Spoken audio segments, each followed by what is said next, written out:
કેવું રહ્યું ગ્રાઉન્ડ? ખૂબ જ સરસ. અને આજે કેટલી મિનિટમાં થયું? 8 અને 6 સેકન્ડમાં. પહેલી વાર આપી છે? યસ મેમ, પહેલી વાર. 8 ને 6 સેકન્ડમાં થઈ ગયું છે. ક્યાંથી આવ્યા છો? પાલીતાણાના નાની પાણીયાળી ગામમાંથી. અને હવે આગળનો શું પ્લાન છે? આગળનો પ્લાન એવું છે કે જો પહેલી ટ્રાયમાં જો થઈ ગયું હોય તો હવે મારે મહેનત કરવી જોઈએ ને એક્ઝામમાં મારે ક્લિયર કરવી જોઈએ. મને અંદરથી એવું છે કે હું કરી શકીશ એમ. એટલે જે મારી બહેનો જે છે જે હવે આવવાની છે કે પછી ફેલ થઈ છે તો એમના માટે કે જબ આંખોं में अरमान लिया, जब आंखों में अरमान लिया, मंजिल को अपना मान लिया, फिर मुश्किल क्या और आसान क्या, बस ठान लिया सो ठान लिया. તો મારી બધી જ બહેનોને બેસ્ટ ઓફ લક.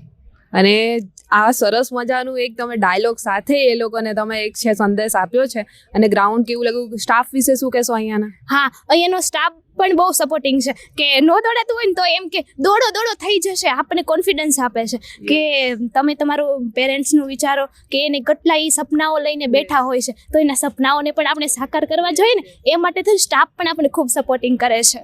એક એક વાક્ય તમારા માટે બોલે છે. હા, એક એક વાક્ય અમારા માટે બોલે છે કે જે અમને લાગે કે નહીં હવે મારે કરવું જ જશે. હિંમત જ્યારે હારતા હોય ને ત્યારે એ હિંમત આપે છે અમને. એટલે અહીંયાનો સ્ટાફ પણ બહુ જ સારો છે. અને તમે જે પોલીસ ગ્રાઉન્ડ પાસ કર્યું છે તો અમારા તરફથી ધ એડ્યુમલ તરફથી તમને 4 મહિનાનો રેકોર્ડેડ કોર્સ તૈયારી કરવા માટે ફ્રીમાં મળે છે ધ એડ્યુમલનો. Okay, thank you.